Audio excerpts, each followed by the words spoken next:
Ok, voy a ir solamente dando datos súper claves, creo yo, de esta primera parte, tal vez unos 5 minutos, y luego nos centramos a digestión anaeróbica, ¿ok?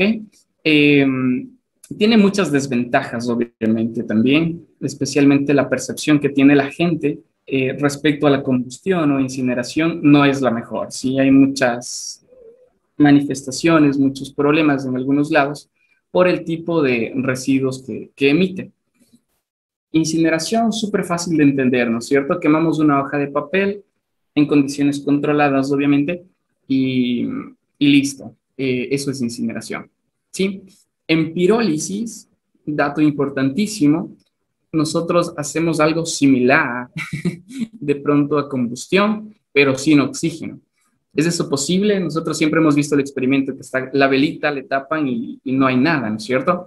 Este proceso obviamente necesita otras condiciones, temperaturas muchísimo mayores, ¿sí? Y también se pueden obtener productos buenos y malos. Dentro de los buenos, energía, electricidad concretamente, también se puede obtener vapor, ¿sí? Que tal vez para nuestro caso de Ecuador no es tan interesante, pero sí para los países eh, como un sistema de calefacción durante el invierno que puede ser aprovechado, ¿no? Entonces, sí, el syngas es la clave acá de la pirólisis, por ejemplo, o lo más interesante que se puede obtener de este tipo de compuestos.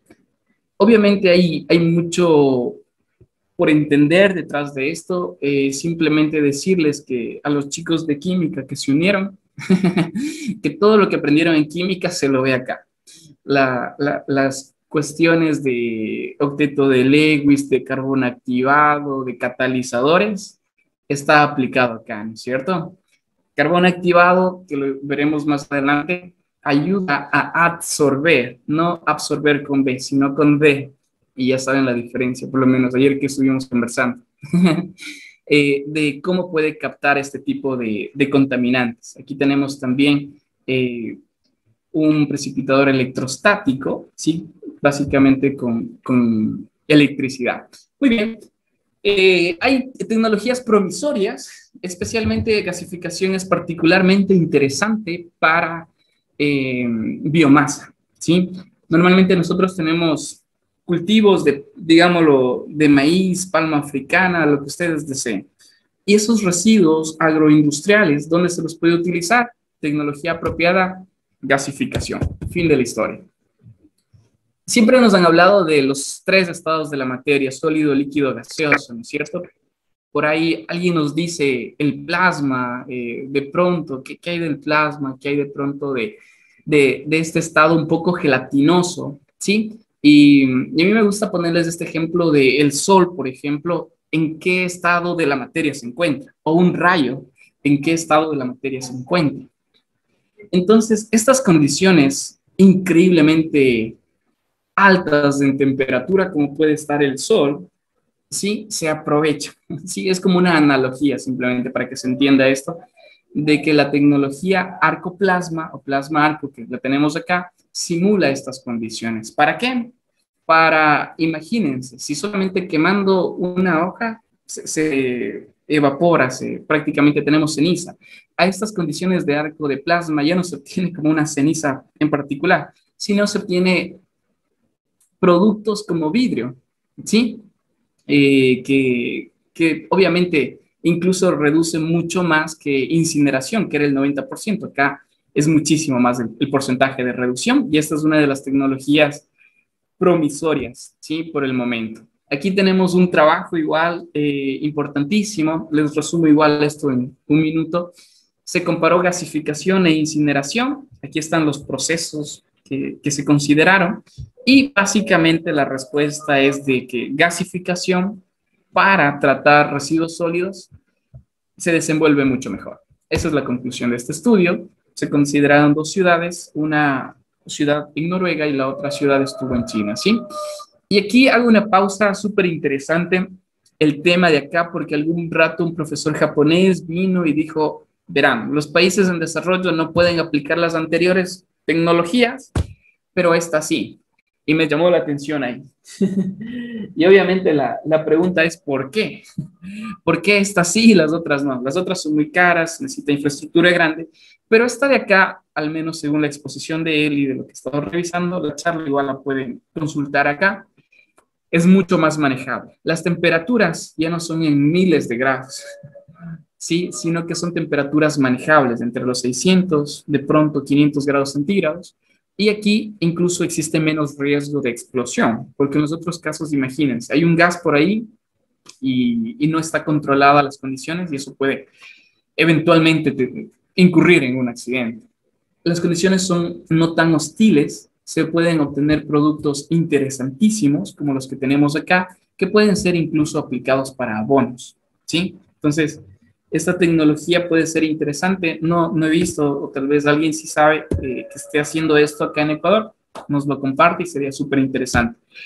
Aquí se hicieron unos cálculos súper sencillitos con un modelo del IPCC, ¿sí? Hay unas formulitas que ustedes pueden descargarse. Y aquí tenemos el escenario, el business as usual, que sería, si seguimos manteniendo nuestro comportamiento del relleno sanitario de Quito, al menos desde este gráfico, este sería el comportamiento. Estas serían las cantidades de gases de efecto invernadero, concretamente CO2 equivalente, que es la unidad métrica para comparar esto, que se puede obtener, ¿sí? Pero ¿qué pasaría si nosotros decidiésemos combinar el 50% relleno sanitario y el otro 50% gestionarlo como gasificación? Obtendríamos esta curva de color café. Pero ¿qué pasaría en este caso? Perdón, esta curva de color, de color azul, ¿sí? Que es la menor, la de gasificación. Recuerden que es mucho mejor que incineración para este caso. En cambio, el tercer caso, el tercer escenario era el landfill, que es el relleno sanitario de Quito, con 50% de incineración. Incluso la incineración, que no es tan aceptada, sería mucho mejor aquí, ¿no es cierto? Esto es como un escenario para darnos cuenta de qué pasaría si tomamos otro tipo de decisiones respecto a nuestro sistema, ¿sí? Ok, estaba Nelson, creo, participando por acá. Nelson, él es experto acá en estos temas de celdas de combustible bacteriano. En resumen, les podría mencionar que se aprovecha eh, aguas residuales o aguas que tengan alguna carga interesante para generar electricidad en este tipo de celdas, ¿no? Este es un resumen. Vamos viendo y ya nos metemos a la parte de digestión anaeróbica, lógicamente. Estos son los tratamientos térmicos que se los puede dar a la basura. Y aquí tenemos los tratamientos bioquímicos. Y aquí entran dos, ¿no es cierto? Básicamente se dividen en dos grupos. El uno, digestión anaeróbica, sin oxígeno, y el otro, compostaje, con condiciones aeróbicas, con oxígeno, en términos muy sencillos, ¿sí? Y aquí vemos cómo estamos con el tiempo. No vamos a alcanzar a hacer este taller. Ya, pero vamos a conversar súper rapidito, ¿ya? De estas tres preguntas me gustaría, por ejemplo, considerar la segunda, ¿sí? Y me gustaría, por favor, escucharles de pronto unas dos personas, tres personas que quieran participar y dar su punto de vista para no hacerlo un monólogo, ¿no? Si tuvieran que desarrollar o presentar una consultoría ambiental respecto a cómo manejar los residuos sólidos urbanos para niños, para un grupo de niños, ¿qué aspectos considerarían? Esa es la pregunta. Queda el micrófono abierto, queda el chat abierto para hacer una pausa acá y nos enfocamos en lo que falta.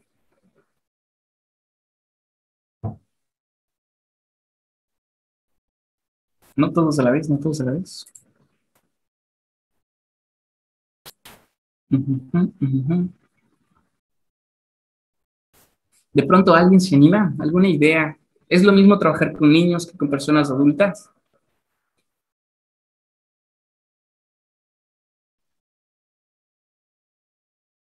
¿Sí? ¿Están por ahí?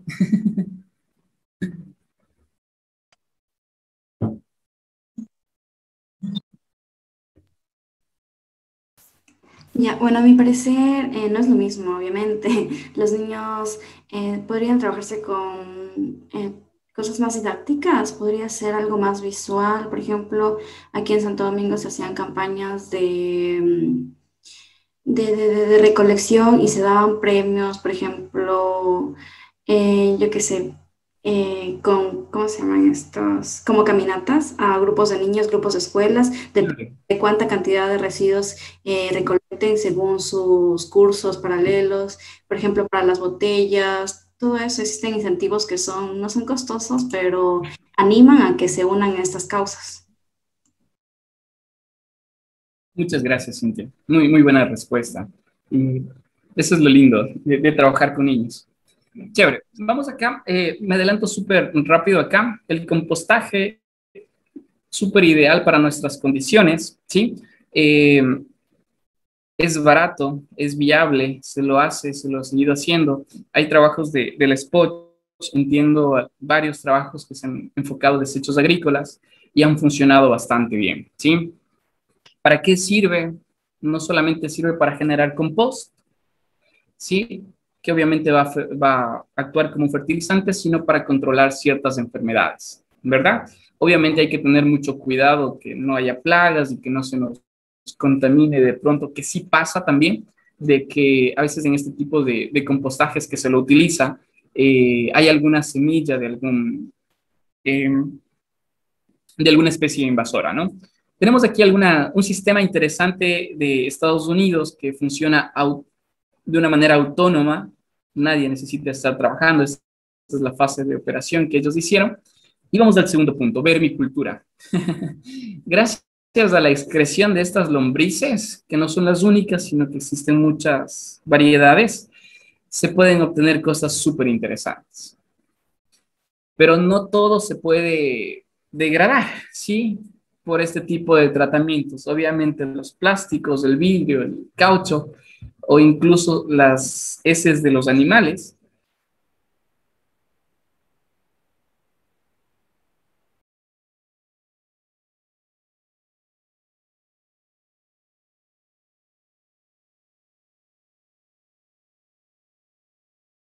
cabo en un lugar abierto, vamos a tener inconvenientes graves. ¿Sí? Esto es como luce un sistema de lombricultura que puede ser combinado con otro tipo de herramientas, otro tipo de procesos, como puede ser de pronto este tipo de cultivos. ¿Sí? Se los puede combinar acá arriba, un tipo invernadero con doble propósito. ¿Ok? Listo. Ahora sí, nos adelantamos. Esta es la parte que me gustaría compartirles.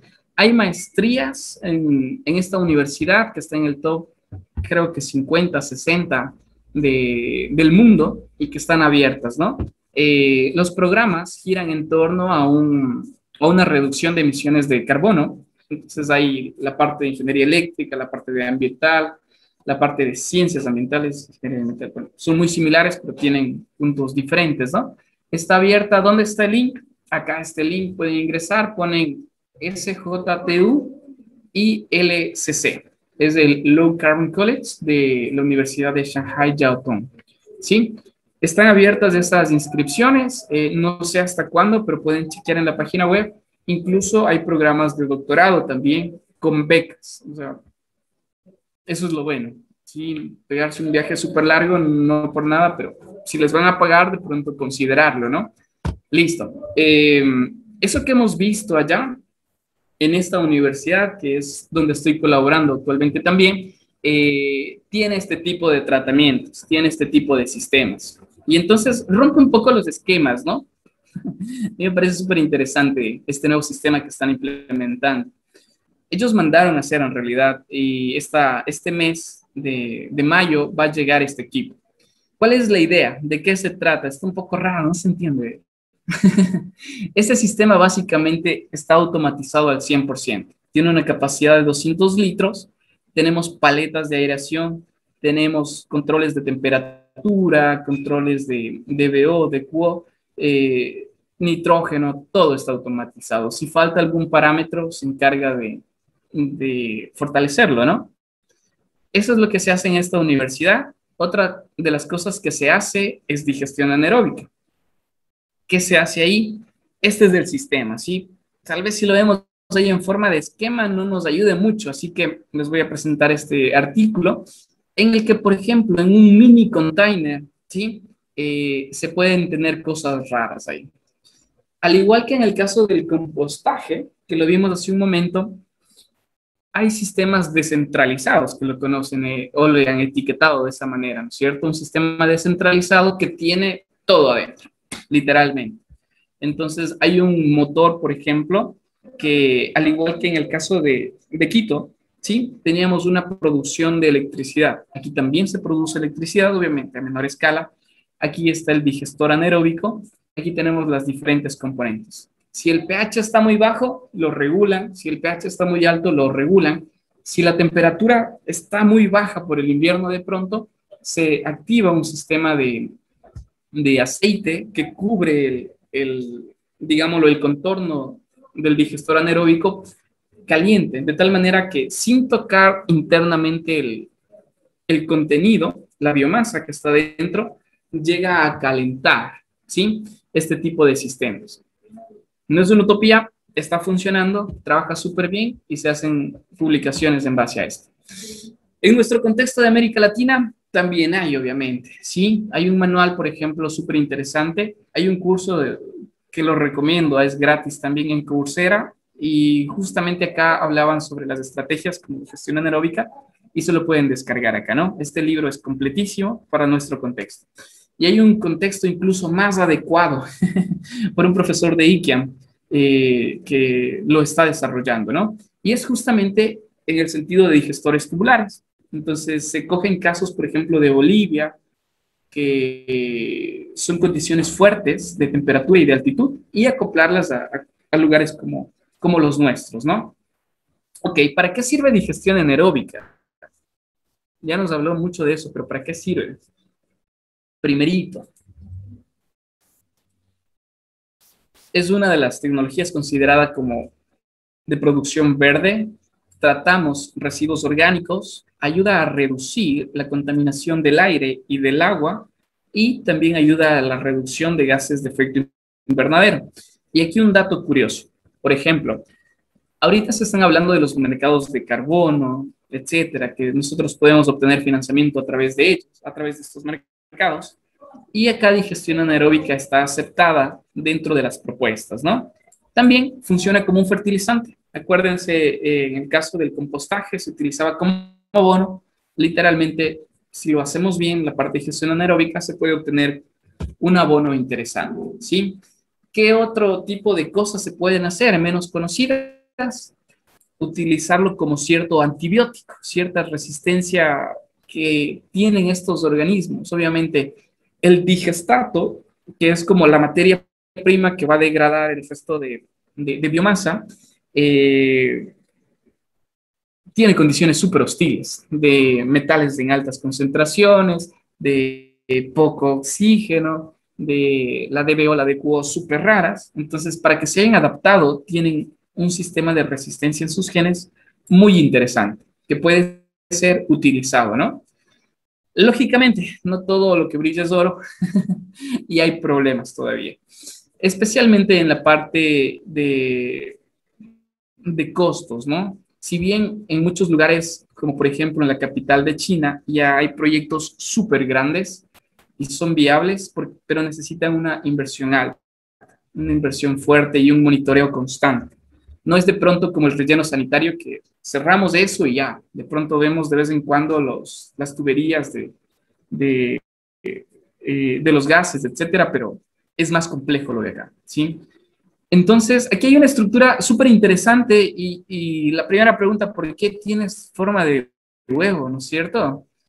Y la respuesta es súper lógica, porque si nosotros tenemos un cubo, tenemos 4 esquinas y tenemos muchos bordes. No conviene tener un cubo como un almacenador. No conviene tener un cilindro porque tiene un borde, por ejemplo, acá en este vaso. Tiene este borde, ¿no es cierto? Y estas esquinas no se distribuye correctamente la biomasa, lo que está adentro. Entonces, la forma de huevo ayuda a que haya una distribución apropiada de la biomasa, ¿sí? ¿Para qué sirve nuevamente? Para generar metano. No es lo único que se genera. Lógicamente, este dióxido de carbono hay que separarlo. Azufre, nitrógeno, hay que separarlos para que puedan ser utilizados. ¿Qué se puede utilizar? Se puede utilizar estiércol. ¿De dónde? De lo que ustedes quieran. Menos de gatos. No, bueno, se puede utilizar. Todo el estiércol es fuente de metano, ¿cierto? Habíamos dicho que es una energía renovable. Se puede trabajar en dos condiciones, mesófilas y termófilas, entendiéndose esos términos como condiciones a las que estamos ahorita, mesófilas y termófilas, a condiciones con mayor temperatura. ¿Sí? ¿Qué pasaría? Aquí tenemos ya, entramos un poquito en materia respecto a algunos cambios que pueden haber, algunas consideraciones que pueden haber, ¿no es cierto? Hay problemas, por ejemplo, de inhibición, entendiéndose inhibición como un corte, un truncamiento, un detenimiento, debido a ciertos metales pesados. Entonces es muy importante que estos metales pesados no estén dentro del sistema, ¿no es cierto? Si no pueden ocasionar cierto tipo de inconvenientes.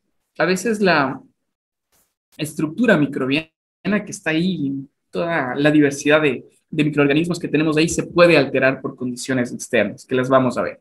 Este es el trabajo que les había puesto el código QR, espero que se lo hayan descargado, si no, lo podemos compartir nuevamente el link, ¿no es cierto? Ok, entonces, a mí me gustan siempre los gráficos, que dicen más que 1000 palabras a veces. La digestión anaeróbica tiene 4 etapas. La primera, la hidrólisis, ¿no es cierto? Gracias a la gracias al agua, se pueden romper ciertas cadenas. La siguiente etapa es la acidogénesis, la génesis de los compuestos ácidos, la génesis o el origen de ciertos compuestos ácidos, ¿no es cierto? La cetogénesis y finalmente tenemos la fase que nos interesa, la metanogénesis, ¿sí? Que como su nombre lo indica, es el origen o la formación de metano, ¿no? Entonces, estas son las 4 etapas consideradas en un digestor anaeróbico. ¿Cuáles eran los inputs? ¿Qué cosas necesitamos como materia prima? Necesitamos residuos orgánicos. ¿Qué es lo que tenemos en Ecuador? Bastante, más del 50%, residuos orgánicos. Chévere. Como que empatan las cosas, ¿no? ¿Qué es lo que podemos obtener? Además de biogás, que ya es interesante, se pueden obtener ciertos químicos, por ejemplo, los ácidos grácidos volátiles, de pronto cierto tipo de ácidos lácticos que se lo puede también obtener, se puede obtener cosas que van a servir al el digestato, llamémoslo de alguna manera, que puede ser utilizado como un fertilizante, incluso la parte líquida, que es conocida como el biol, también puede ser utilizado como un fertilizante, ¿no? Entonces se pueden obtener varios productos. Y eventualmente aquí hay un flujo de energía biológica, ¿no es cierto? Aquí les he puesto unos puntitos de tal manera, este es el proceso normal, pero ¿qué pasa? O cuando no funciona todo esto, ¿qué pasa? ¿Qué debemos hacer? ¿O cómo podemos fortalecer, que de eso se trata este artículo, que es el que lo estamos compartiendo, cómo se puede fortalecer este proceso de digestión anaeróbica? Se puede hacer de 3 maneras, ¿ya? La primera manera es utilizando los iron-based materials, que básicamente todos los derivados o muchos de los derivados de hierro pueden ser utilizados. ¿Cuáles son los derivados de hierro? Óxido ferroso, óxido férrico, hierro cero valente, nanopartículas de hierro. Todos esos tienen una influencia interesante dentro de la digestión anaeróbica. Primera cosa. Segunda cosa, los materiales en base al carbón. ¿Qué entra aquí? Carbón activado, el biochar, que es el que estamos conversando en esta ocasión, nanopartículas de carbón activado, etcétera, ¿no es cierto? Y también nosotros podemos trabajar con ciertos aditivos biológicos. Si vemos que falta, por ejemplo, bacterias o faltan especies que de pronto no se está produciendo metano, ¿qué pasó? La primera opción es de que las bacterias metanogénicas no están, pero como esto es una cadena, eventualmente puede no ser siempre esta la respuesta de que no hay bacterias metanogénicas, sino que de pronto se cortó la cadena aquí. Después del proceso de hidrólisis, acidogénesis, no tenemos bacterias de pronto que estén cumpliendo este rol. Y como no hay este rol, es un proceso sinotrófico, que significa que el de aquí genera productos que el de aquí genera productos que le van a servir al de acá. Este de aquí genera productos que le sirven al de acá. Este de aquí le sirven al de acá. Entonces, eventualmente, si se corta aquí, por ejemplo, vamos obviamente a cortar también este proceso. ¿Sí? Un dato muy importante para ser considerado. Ok, ¿qué tipo de metales, qué tipo de aditivos se pueden utilizar? Aquí está una lista de los más aceptados, ¿sí? Calcio, magnesio, potasio, aluminio. Incluso aquí aparece el hierro, ¿no es cierto? Que es el que nos interesaría y lo vamos a compartir. Pero ¿qué pasa? Y estos vienen a estimular básicamente el proceso de digestión anaeróbica.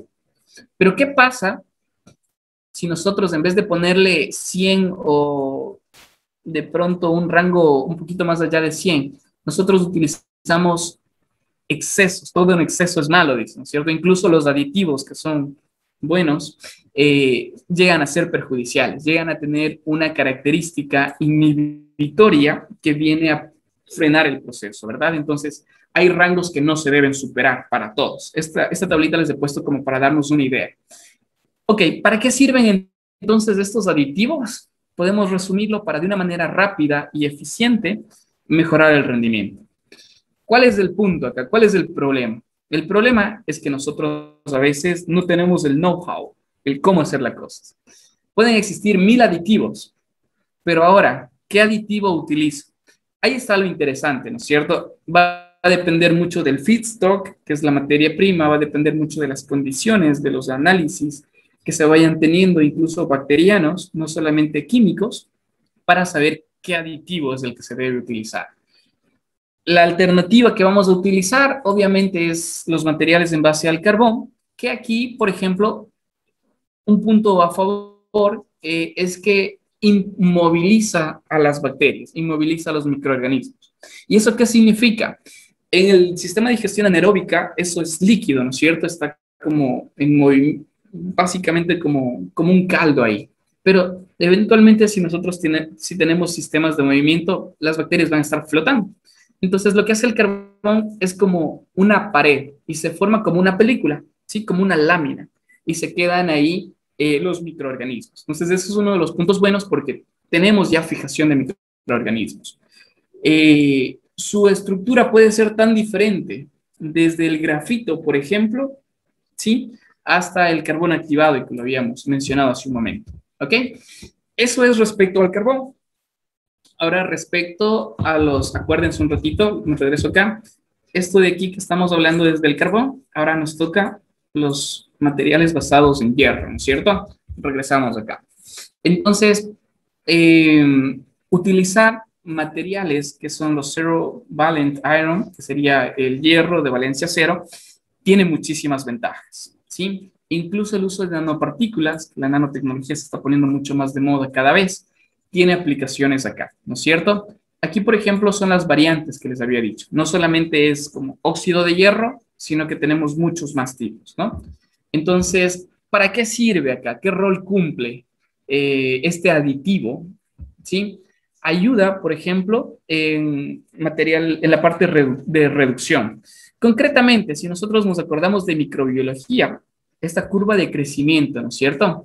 Cuando nosotros hacemos un cultivo tenemos una fase lag, que es como el tiempo en el que se adapta la bacteria al lugar. La fase log o la fase logarítmica y la fase donde crece de una forma increíblemente rápida, la fase estacionaria y la fase de declive, ¿sí? O la fase de muerte, que se le conoce. Entonces, en esta primera fase lag, aquí tenemos uno de los papeles. Este tiempo, en lugar de tardarse días, semanas, puede reducir este tiempo hasta en un 57%. Entonces, en vez de esperar 10 días, digámoslo de alguna manera, podemos de pronto esperar 4 días y medio, ¿no es cierto? Nos permite ganar tiempo, ¿sí? ¿Para qué sirve también? Sirve para mejorar el rendimiento o la producción de metano. ¿Cuánto? De un 33 a un 38%. Imagínense, 40% casi de la producción que se tiene, solamente utilizando hierro de valencia cero, ¿sí? También normalmente este hierro se oxida hacia su valencia 2, ¿sí? Y también en otras prácticas fuera de digestión anaeróbica se utilizan remediación ambiental, por ejemplo, que es uno, y aquí tenemos los diferentes casos, ¿no es cierto? Digámoslo en bioremediación, bueno, en remediación ambiental, porque no utilizamos todavía organismos vivos. Entonces, ¿qué podemos decir o qué podemos concluir de esta parte del iron? Podemos decir que ayuda a mejorar la tasa de rapidez de ciertos procesos, concretamente fortalecer la producción de metano, que al final es lo que nos interesa. Aquí voy a saltarme un ratito de eso y vamos a hablar sobre los variantes del carbón, ¿cierto? Los diferentes tipos de carbón, ¿sí? Y, por ejemplo, nosotros tenemos el biochar o el biocarbón, ¿sí? A veces es juzgado como malo y a veces es como un producto que ya nadie lo quiere, hasta hace pocos años. Ahora todo el mundo lo quiere, ¿sí? Entonces, este puede servir como una forma de promover los biofilms, que son estas biopelículas que las habíamos mencionado hace un momento, para mejorar incluso las condiciones de suelo si son aplicados, incluso para ciertas baterías. Cuando ustedes hacen, por ejemplo, lo que hace Nelson, las celdas de combustible bacteriano, se pueden utilizar ciertos metales, pero también se puede utilizar el biocarbón, ¿sí? Para atraer de pronto a los organismos.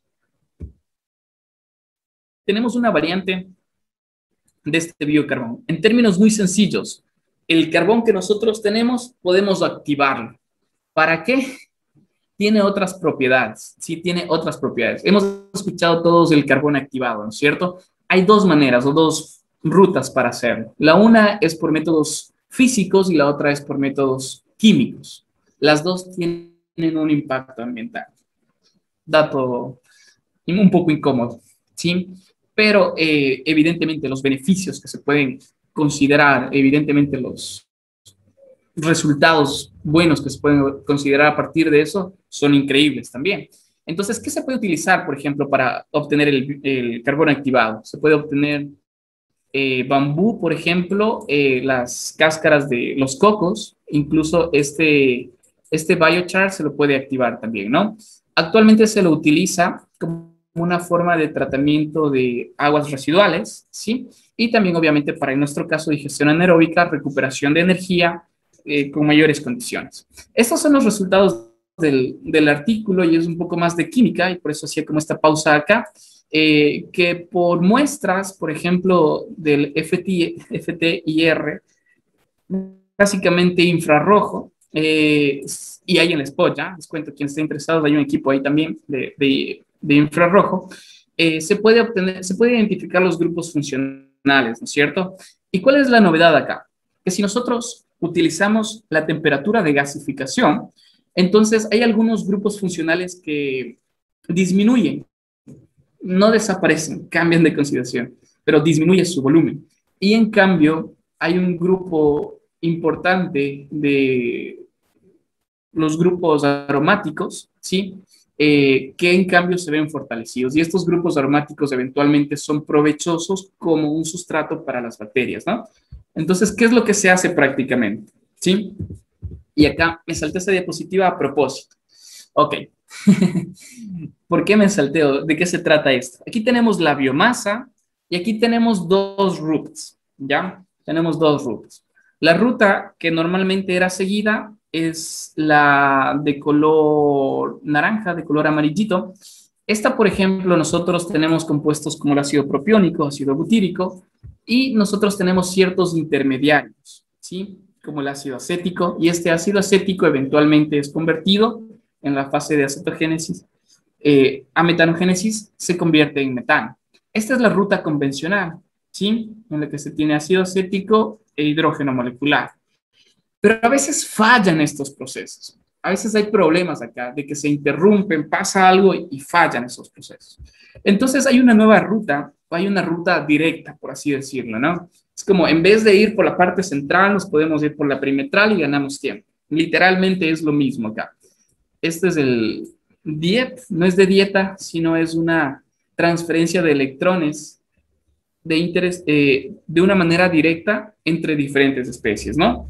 Entonces, esta es la nueva ruta que se está promoviendo, que se está estudiando para evitarnos justamente estos pasos intermedios, de tal manera que se acortan los tiempos, se obtienen mejores rendimientos y se pueden obtener resultados más interesantes, ¿no?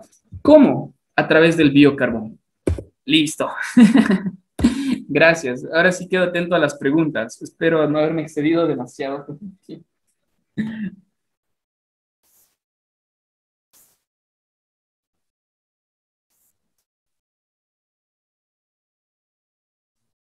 ¿No hay preguntas? Ah, bueno, mejor. No, mentira. Gracias, Cintia. No sé si alguna duda, algún comentario, Cintia, de pronto. Creo que ha quedado muy claro para todos. Bueno, para mí también. Eh, ¿Alguien tiene preguntas? Ya, chévere. Vamos a ver acá. Gracias, Nelson. Vamos con tu pregunta. Dice en inglés, ¿verdad? Desafiante. Vamos ahí, Per- Nelson. ¿Perdón? Ya, te escuchamos, Nelson. Am, decías que en una de tus diapositivas es al final de tu presentación que cuando pones un material conductivo, es básicamente es como no tener interspecies electron transfer, but you basically have mostly direct interspecies electron transfer, right? Yeah, right there.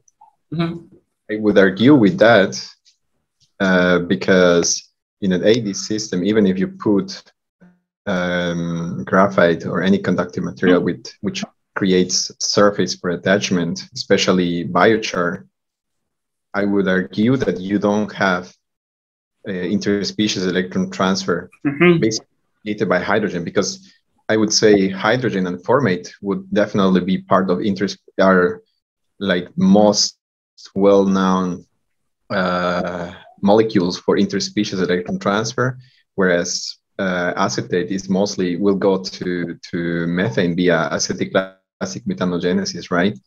And when you're actually adding biochar or any other conductive material, you're basically also adding surface to the system. So basically, I would argue that you neglect the system because AD is a very fast. ¿Está de regreso, Cristian? Acá estamos, Nelson. A ver. Esa parte, primera parte, Nelson, de pronto para ver si alguien puede aportar también. Yo sé que eres experto en esto, así que bienvenidas tus opiniones. A ver, de lo que Nelson nos comenta, ¿no? O sea, en realidad es un proceso complejo que hay acá, que lo hemos simplificado demasiado, ¿no?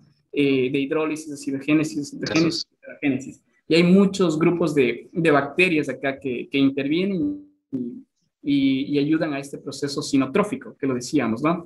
Entonces, una de las cosas que de pronto me llamó la atención de lo que decía Nelson es que nosotros, por ejemplo, al tener estas dos rutas, estos dos caminos, nosotros como que estamos obviando, estamos de cierta manera saltándonos ciertos pasos, ¿no es cierto? Y que de pronto, hasta ahí me quedé, y que de pronto esta omisión de estos pasos, de pronto, hasta ahí, no sé si Nelson nos completas la idea.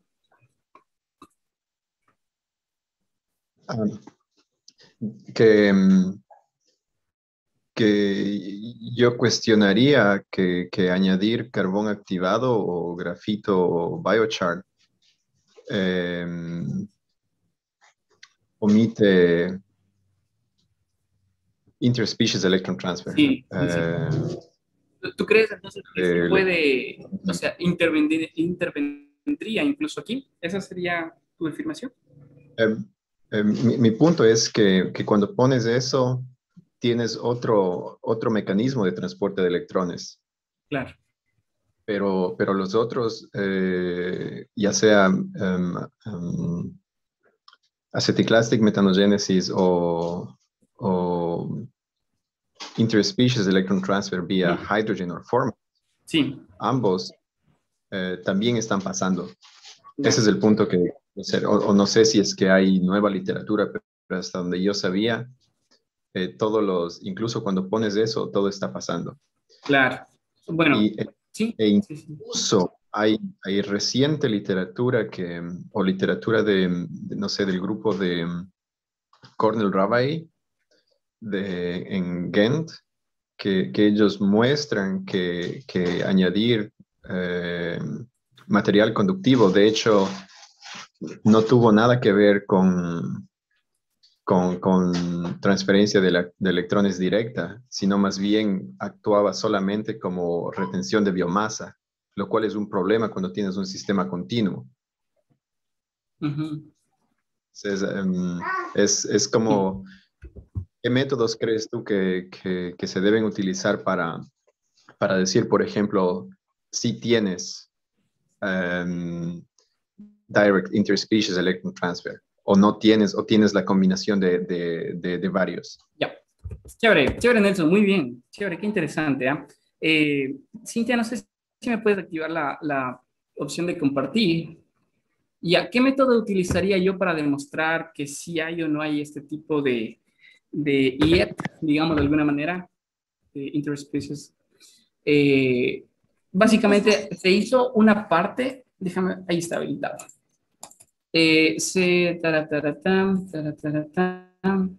Dame un segundito y te muestro la parte de acá. Ya, acá está, ¿no es cierto? O sea, básicamente encontrar los géneros más relevantes, encontrar por identificación molecular cuáles son los géneros que están actuando. Y obviamente se sabe qué género hace qué cosa, ¿no? Entonces, esa creo que sería la ruta. Y sí, he leído respecto a tu punto, Nelson, de que el biochar, y por eso lo decía, ¿no? Así como que esa pausa incómoda ahí, muchas veces se lo ve como un residuo, se lo ve como algo no tan funcional, pero tenemos muchos tipos de biochar. Entonces, el más común, el que nosotros tenemos acceso, es el de combustión, de alguna manera, pero hay más, el de pirólisis, que es interesante, y en este caso en concreto se utiliza el de gasificación. Entonces, estas condiciones de diferentes temperaturas, diferente agente oxidante, por ejemplo, te podría comentar ahí con otra especie y luego volvemos acá. Se puede, por ejemplo, solamente haciendo pirólisis o gasificación en lugar de combustión, los espacios que tiene el biochar son más amplios. Y, por ejemplo, eso sirve para incluso las larvas de los insectos que pueden depositar sus huevos, ¿no? Entonces, volviendo acá. Como nosotros tenemos más poros en productos de biochar resultado de pirólisis y gasificación, tenemos más porosidad. ¿Qué significa eso en términos chéveres? Mayor área superficial, ¿no es cierto? Y esa mayor área superficial, ¿qué representaría? Mayor espacio para formar estos biofilms, estas biopelículas que se van formando. Entonces, esa explicación de biochar por gasificación más el tipo de microorganismos identificados que las tenemos acá, ayudan como que a decir si efectivamente estas son las rutas metabólicas que se siguieron y no otras. Eso, Néstor. Pero nosotros hemos encontrado un poco de evidencia que presencia no significa actividad. Hay un artículo de Joe Debris donde él presenta que pueden estar ciertos microorganismos ahí, pero la detección que hace es a nivel de ADN, y ADN es una molécula bien estable. ¿Ya? Entonces, para realmente decir quién estuvo activo, creo que para decir realmente a 100%, creo que transcriptomics, yéndote al ARN, te diría exactamente qué grupos microbianos estarían activos ahí. Y justo abriste el paper que me parece muy interesante, y quería preguntarte si te puedes ir a las gráficas de biogás. Ya, acá estamos, las que son con y sin, ¿no es cierto? Sí, exacto. Ya, chévere. Eso veo ácido acético. Sí, specific methane yield. Ya, ahí. Ahí tenía la pregunta, ¿por qué el control? Y es solamente, creo que 30 días. ¿Por Ujú. qué eso es producción específica diaria o es cumulativa? Porque, porque el control se baja.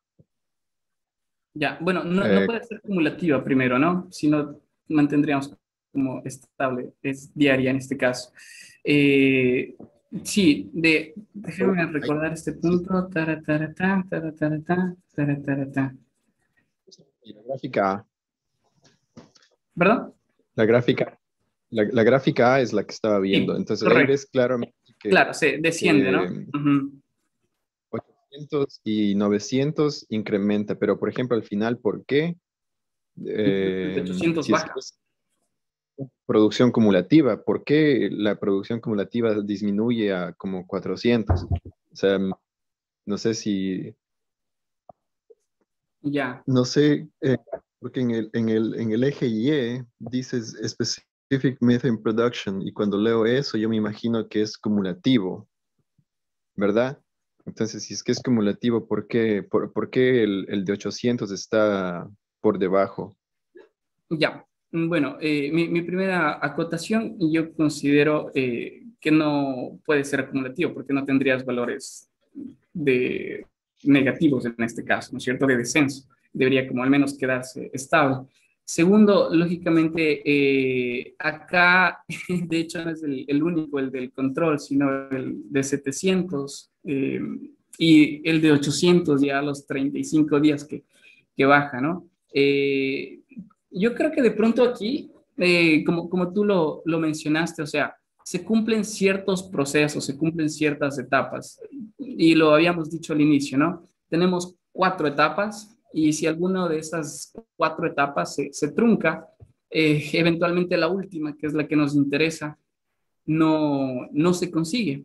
Entonces, obviamente, el control ayuda a tener como una referencia de qué está pasando, y en este caso, obviamente, se suspendió probablemente por la interrupción o por la falta de algún sustrato específico, por la falta de algún componente que haya sido interesante.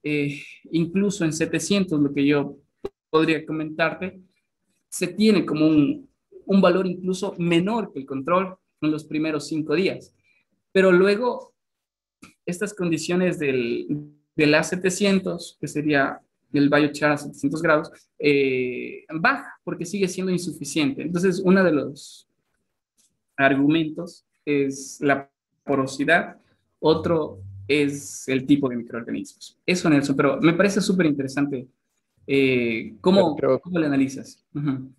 formular la pregunta. La pregunta es la siguiente. Si es que haces un, un test específico de potencial bioquímico de metano, Ya, la curva típica eh, mm, siempre representa la producción de metano acumulativa, ¿no? Como por ejemplo la del A800 me parece una curva más o menos típica. ujú, Em, vas sumando lo que produces en el día uno, se ujú, ujú, suma lo ujú. que produces en el día 2 y etcétera, y vas Sí, correcto. sumando, ¿no? Entonces, esa es la pregunta es si es que esta gráfica está representando la producción de metano acumulativa, porque eso es como yo lo entendería, eh, especialmente cuando veo la gráfica del A900. Si es que es así, por ejemplo, no sé si es que quizás fue un error de medición, porque a veces cuando realizas los tests de potencial de metano, a veces, por ejemplo, los stoppers, how to say that? Los corchos que se le ponen a las botellas Sí, tienen huecos a veces dependiendo del método que utilizas para medir, se te escapa el gas y a veces claro, correcto, te entonces, entiendo. no sé si ahí es simplemente es un error en los datos porque yo entiendo lo que tú dices de que si es que algo falla, en acidogénesis o hydrolysis, the whole system will collapse. Get it?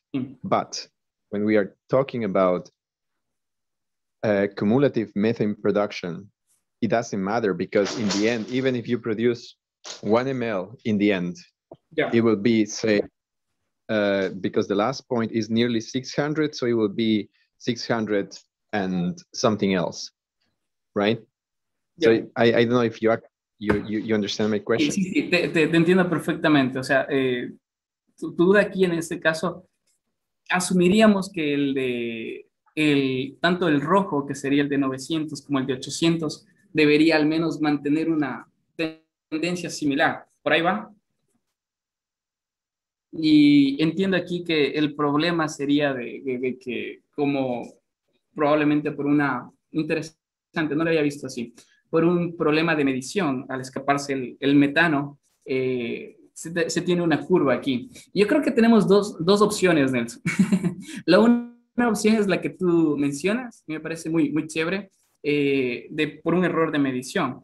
Pero de pronto la otra opción es de que si nosotros midiésemos unos días más, como que si le extendiéramos los 50, 60 días, eventualmente también la curva de A900 debería tener al menos, no un declive, digámoslo, pero sí una disminución en su producción, considerando lo que tú dices, ¿no? De pronto pueden ser los dos caminos, pero aquí sí, obviamente es brusco el cambio, entonces me parece muy importante tu punto de vista. Debería ser, a mi consideración, una disminución más suave, más paulatina, no tan brusca.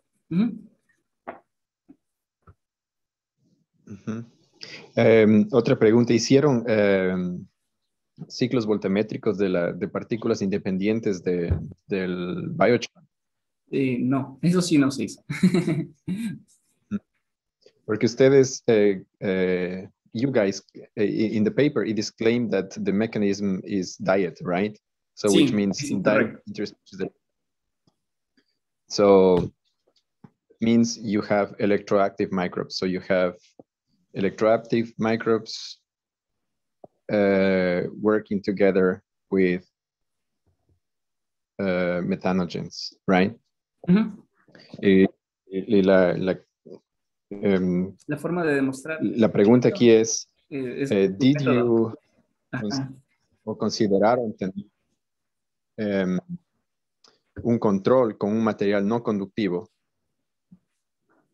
Porque ¿cómo puedes, cuál es el control que te dice para decir que no es retención de biomasa, sino que realmente es el material conductivo que estás poniendo? ¿Qué sugerencia darías tú ahí? ¿Cuál sería el material no conductivo de pronto en eso? ¿Qué se debería haber considerado? Pues, Amelia Rotaru utiliza glass beads. Ya. Otros utilizan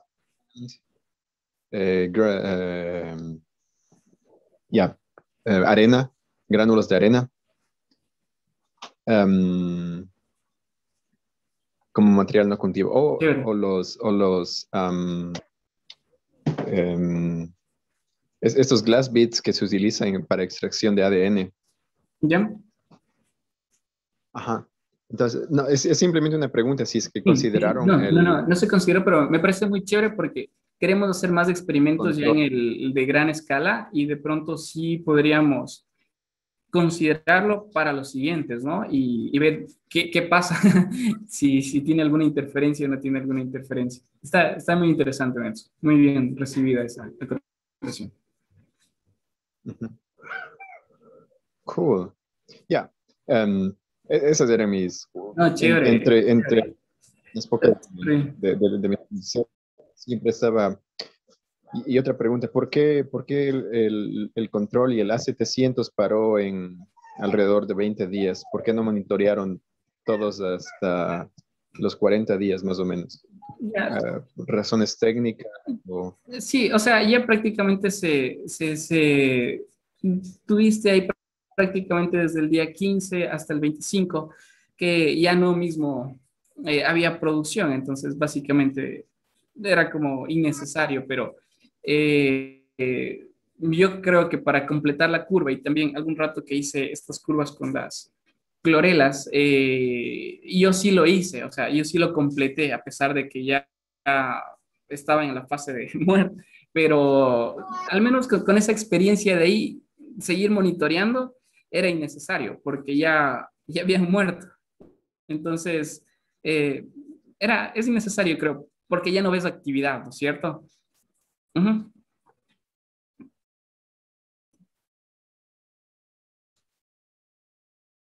O si no hay actividad, probablemente no haya este tipo de microorganismos que estén generando esto, ¿no? Entonces, a menos de que inyectes algún agente externo, catalizador, aditivo, lo que quiera, y ver el comportamiento, a ver si hay un levante, ¿no? Pero ese no es el objetivo del control, obviamente, sino eh, servir como ¿qué pasaría si no tenemos esas condiciones? Chévere, Nelson. Muy bien. No sé si Cintia hay alguna otra pregunta.